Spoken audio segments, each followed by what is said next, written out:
कहानी को आज मैं आपको सुनाने जा रहा हूँ। इसमें यह कि 36,000 की हाइट थी और 36,000 फीट की ऊंचाई पर एक कत्ल होता है। तो शायद मुझे नहीं लगता कि दूसरा ऐसा कोई और मिसाल होगा। ये कहानी करीब 24 साल पुरानी है। 1999 की बात है। 23 जुलाई 1999। दुनिया के जो सबसे ज़्यादा भीड़ भाड़ वाले शहर, ख़ासतौर पर राजधानी, उनमें से एक जापान की राजधानी टोक्यो भी है। टोक्यो में दो एयरपोर्ट हैं, काफ़ी बिजी एयरपोर्ट रहता है। तो उसी टोक्यो के एक एयरपोर्ट से दोपहर को फ्लाइट 61 उड़ान भरती है। इस प्लेन को इसने उड़ान भरी थी टोक्यो के हानेडा एयरपोर्ट से और इसे जाना था न्यू चिटोस एयरपोर्ट। जापान के अंदर ही ये एक दूसरा शहर है। तो दोपहर को इस फ्लाइट 61 ने उड़ान भरी, बोइंग 747। इसके अंदर कुल करीब 503 पैसेंजर थे। उनमें 14 बच्चे थे और साथ में 14 क्रू मेंबर। तो सब मिलाकर करीब 503 और प्लस 14 अगर हम जोड़ दें तो 517 लोग इस प्लेन में सवार थे। लगभग 1.5 घंटे का ये सफ़र था। मौसम साफ था, गर्मी का दिन, जुलाई का महीना। और 1999 ये वो दौर था जब एयरपोर्ट पर या हवाई सुरक्षा के दौरान सिक्योरिटी उतनी ज़्यादा नहीं थी जो आज के दौर में पूरी दुनिया में है, क्योंकि 9/11 भी इसके बाद ही हुआ था। उसके बाद तो खैर एयरपोर्ट की सुरक्षा की तस्वीर ही बदल गई। तो 23 जुलाई 1999 को इस प्लेन ने टेक ऑफ किया टोक्यो के हानेडा एयरपोर्ट से। तमाम मुसाफिर सवार हो चुके थे, 503 लोग। इस प्लेन के पायलट थे नायोकी नागाशिमा। इनकी उम्र 51 साल थी, काफ़ी सीजन्ड, काफ़ी एक्सपीरियंस पायलट थे। और उनके साथ जो उनका को पायलट था काजुकी कोगा, उम्र 34 साल थी। तो प्लेन ने उड़ान भरा। थोड़ी देर के बाद सीट बेल्ट जो बांधने की वो होती है, अनाउंसमेंट हुआ कि अब आप आराम से बैठ सकते हैं। 1.5 घंटे का सफ़र ये पूरा होना था। अच्छा, ये फ़्लाइट चूँकि 503 लोग थे तो इससे अंदाज़ लगा सकते हैं कि ये फ़्लाइट वो थी बड़ी वाली, डबल डेकर। तो नीचे इकोनॉमी क्लास और ऊपर प्रीमियम क्लास। तो लगभग 15 मिनट बीत चुका था प्लेन को उड़े हुए। इसके बाद अचानक नीचे की जगह पर एक नौजवान बैठा हुआ था जिसकी उम्र करीब 29 साल थी। बाद में पता चला उसका नाम है यूजी निशिजावा। ये अचानक, अच्छा जुलाई का महीना था, तमाम लोग प्लेन में आमतौर पे जो गर्मी में कपड़े पहने जाते हैं वही पहने हुए थे। ये इकलौता शख्स था जिसने गर्म कपड़े और खूब सारे कपड़े पहने हुए थे। तो कुछ पैसेंजर को उसको देख कर लगा भी कि ये क्या है, और कपड़े भी बड़े गंदे थे उन्हें, और भी ये लगा कि इसे किसने अलाउड किया। लेकिन खैर इतना सब सोचने की फिर बात हुई नहीं। प्लेन टेक ऑफ कर चुका था। 15 मिनट के बाद अचानक ये अपनी सीट से उठता है और उस सीढ़ी की तरफ जाता है जहां से ऊपर की तरफ जाना था। नीचे और ऊपर दो अलग अलग, मैंने आपको जैसा बताया। और जो पायलट और को पायलट, जो कॉकपिट था जहां बैठते हैं, वो ऊपर से अंदर जा सकते थे। तो निशिजावा अचानक उठता है और उस सीढ़ी के पास पहुंचता है और सीढ़ी से धड़धड़ाते हुए ऊपर चला जाता है। अब वो कॉकपिट के बाहर है। अचानक एक एयर होस्टेस उसके आगे से गुजरती है, वो उसे पकड़ लेता है।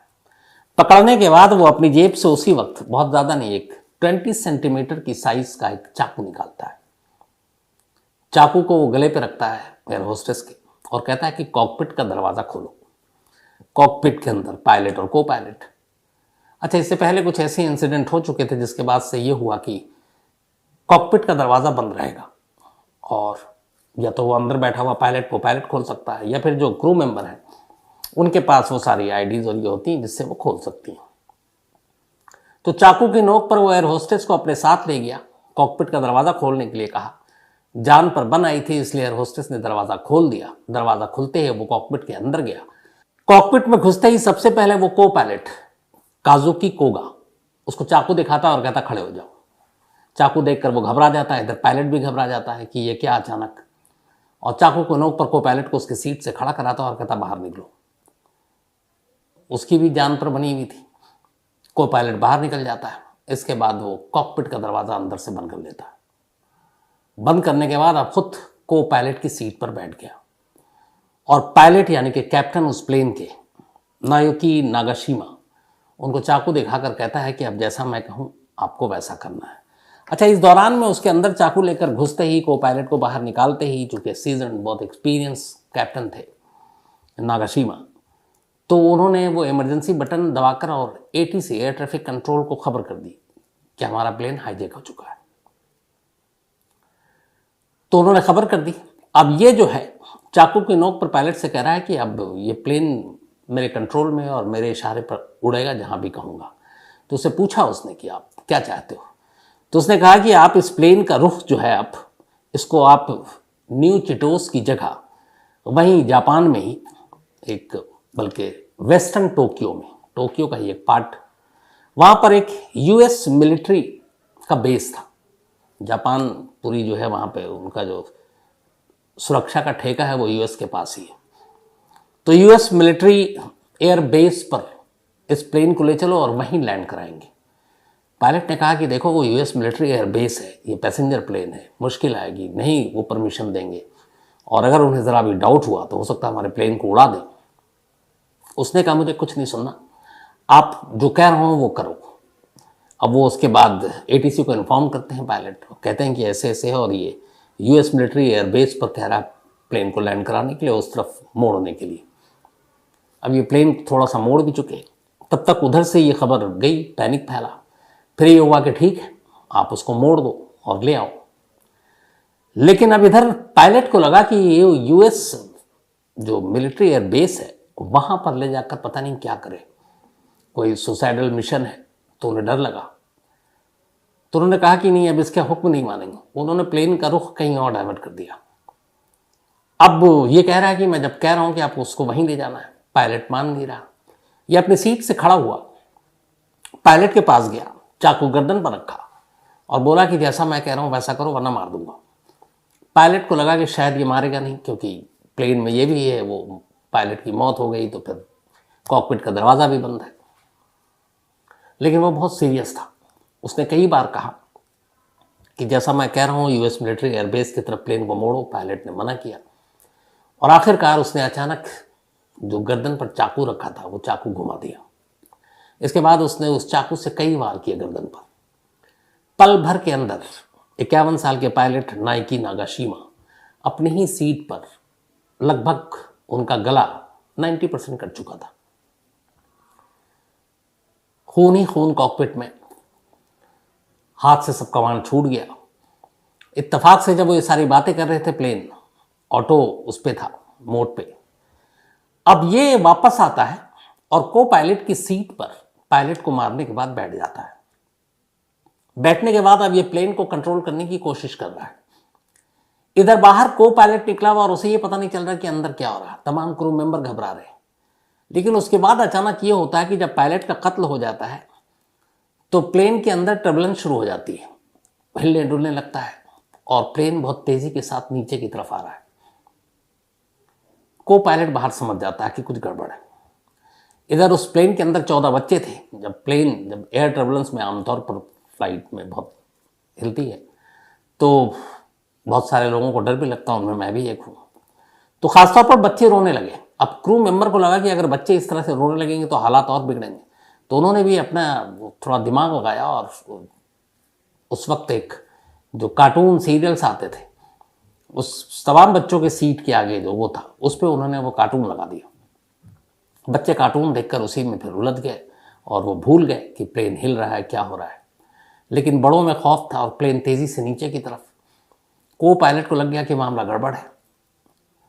को पायलट ने फिर कहा कि अब कुछ करना पड़ेगा, बाहर बैठकर तमाशा देखने का कोई फायदा नहीं है। अच्छा, कॉकपिट का दरवाज़ा अंदर से बंद था। कुछ पैसेंजर्स को बताया गया कि ऐसे ऐसे हालात हैं। पैसेंजर को भी तब तक अंदाज़ा हो गया था, ऊपर जो बैठे हुए थे डिगर, कि को पायलट बाहर है, काफ़ी देर से कुछ गड़बड़ है।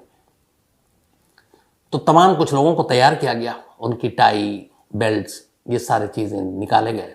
कुछ हट्टे कट्टे पैसेंजर थे, उनको एक साथ लिया गया और इसके बाद अब दरवाजे को खोलने की कोशिश की गई। दरवाज़ा खुल नहीं रहा था, तो अब ये था कि किसी तरह उसे तोड़ा जाए।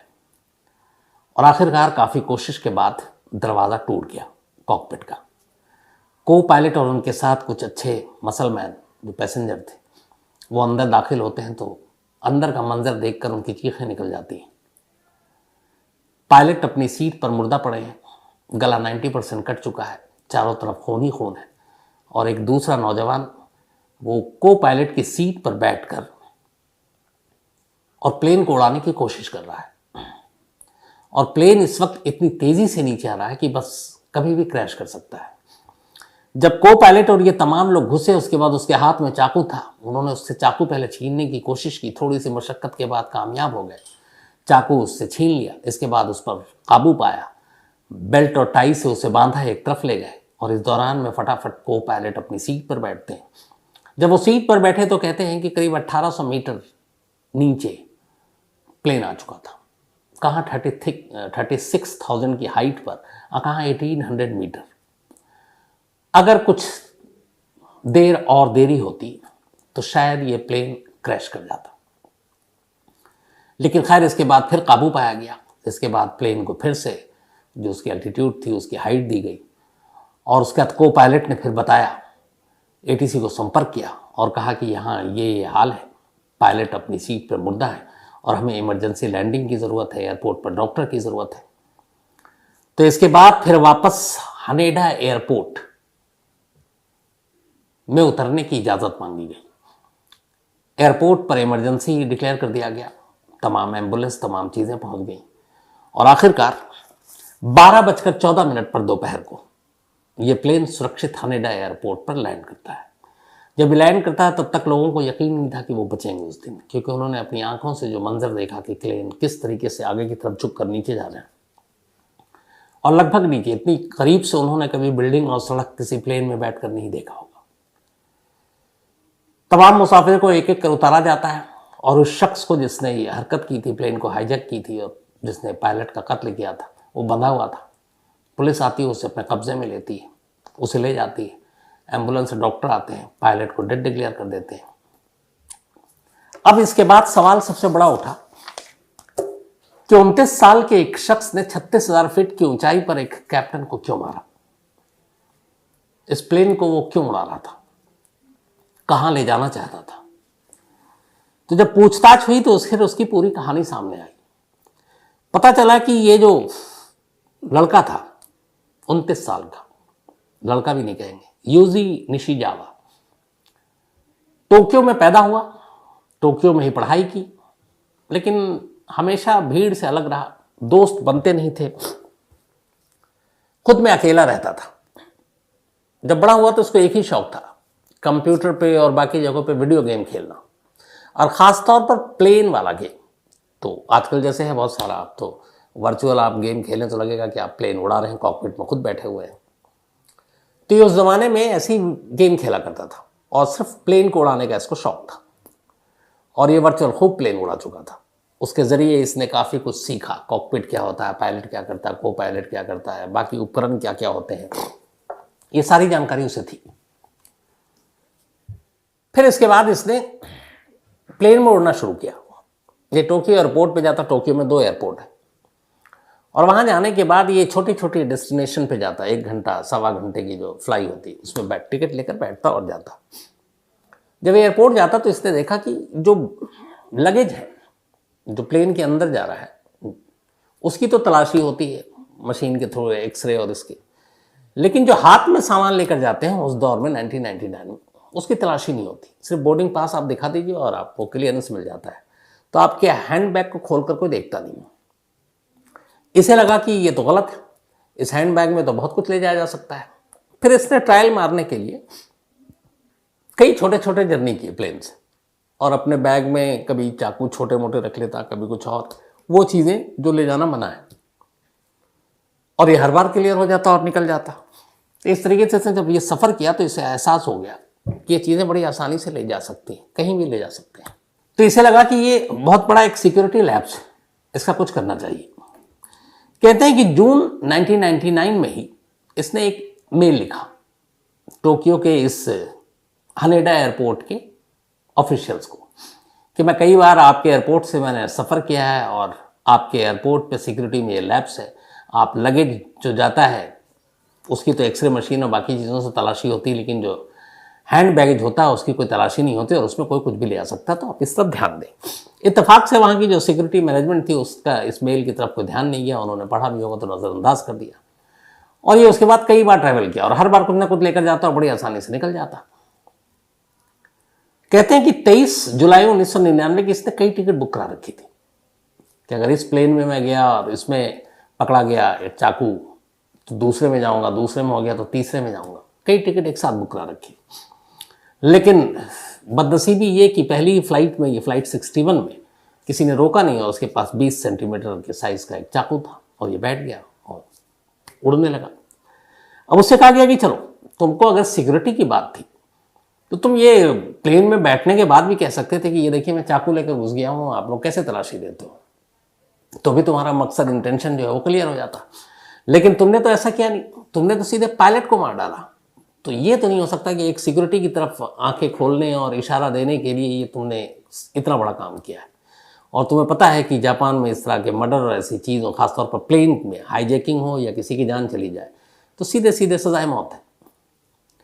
तो फिर वजह क्या है और तुम इस प्लेन को कहाँ ले जाना चाहते थे? तो पहले उसने कहा था यूएस मिलिट्री के एयरबेस पे, लेकिन फिर बाद में उसने सच बताया।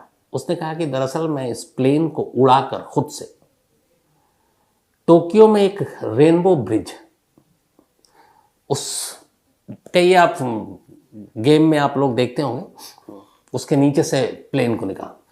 तो बोला मेरा ड्रीम था कि इस प्लेन को मैं रेनबो ब्रिज के नीचे से निकाल कर और फिर ऊपर उड़ा कर ले जाऊं, मतलब नीचे आऊं, ब्रिज के अंदर से प्लेन डालूं और फिर ऊपर चला जाऊं। तो एक तरह का स्टंट। अब ये सोच कर ही आदमी सिहर उठे, क्योंकि रेनबो ब्रिज के नीचे से आप प्लेन को निकालें और फिर जैसे आप ऐसे कहो कि हावड़ा ब्रिज के नीचे से आप प्लेन को निकालिए और फिर उड़ा के ले जाइए, तो पॉसिबल नहीं है। तो उसने कहा कि मैं ये करना चाहता था। जब उसके बारे में पता किया गया तो फिर ये था कि उसके पूरे दिमाग में हमेशा प्लेन फ्लाइट जो गेम खेला था वो रहता था। और दूसरा, ये डिप्रेशन का शिकार था और अक्सर ये दवाएं लेता था। जिस रोज़ 23 जुलाई 1999 को ये इंसिडेंट हुआ, उस दिन भी इसने ड्रग्स ली थी और उससे खुद पता नहीं होता कि मैं कहाँ पर हूँ। और इसीलिए वो जो गेम में खेलता उसे लगता है प्लेन ऐसे ही उड़ाते हैं। तो उस वक्त भी वो प्लेन को उसी तरीके से उड़ा रहा था जो इसके दिमाग में गेम में था, जबकि गेम और हकीकत में बहुत फ़र्क होता है। तो जब उसकी ये सारी चीज़ें पता चली, फिर उसके डॉक्टर से कंसल्ट किया गया तो पता चला है कि पहले भी बहुत सारे ऐसे ड्रग्स लेता और कई बार उस ड्रग्स के इन्फ्लुएंस में रहता उसी, तो उसको कुछ पता नहीं चलता कि अच्छा क्या बुरा क्या है। तो जिस दिन ये इंसिडेंट हुआ उस दिन वो ड्रग्स के असर में था। अब यहाँ मामला आ गया कि इसको सज़ा कैसे दें, क्योंकि अगर ये मेंटली ये फिट नहीं है तो फिर तो इसको सज़ा दी नहीं जा सकती। तो फिर कोर्ट ने कहा कि जो एक्सपर्ट्स हैं वो इसकी जांच करें। एक्सपर्ट्स ने जांच की, 6 महीने बाद रिपोर्ट आई। रिपोर्ट में कहा गया कि ये पूरी तरह से ऐसा नहीं है कि दिमागी रूप से कमज़ोर है, ये होश में भी है, लेकिन जब ये ड्रग लेता है तब होश में नहीं होता। और इसने डिप्रेशन की भी दवा ली है और जिस दिन ये इंसिडेंट हुआ तब भी इसने दवा ली थी।